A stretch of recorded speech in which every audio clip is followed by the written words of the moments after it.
జనగామ జిల్లా లింగాలగనపురం మండలం దీప్తి ఫంక్షన్ హాల్లో కాంగ్రెస్ పార్టీ సీనియర్ నాయకులు దీప్తి గ్రూప్స్ చైర్మన్ పోరెడ్డి మల్లారెడ్డి జన్మదిన వేడుకలు అంగరంగ వైభవంగా నిర్వహించారు। ఈ కార్యక్రమంలో కాంగ్రెస్ పార్టీ జిల్లా అధ్యక్షుడు కొమూరి ప్రతాప్ రెడ్డి పాల్గొని కేక్ కట్ చేసి శాల్వాతో సత్కరించి జన్మదిన శుభాకాంక్షలు తెలిపారు। ఈ కార్యక్రమానికి వివిధ పార్టీల నాయకులు కార్యకర్తలు పోరెడ్డి అభిమానులు అధిక సంఖ్యలో పాల్గొని జన్మదిన సంబరాలు జరుపుకున్నారు।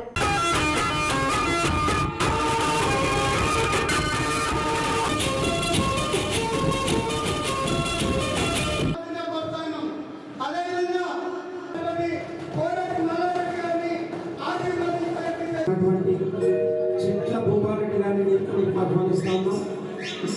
పోరెడ్డి మల్లారెడ్డి గారిని, ఉపేందర్ రెడ్డి గారిని, చిట్ల ఉపేందర్ రెడ్డి గారిని ఆహ్వానిస్తాము। అదేవిధంగా మైకులు పట్టుకుని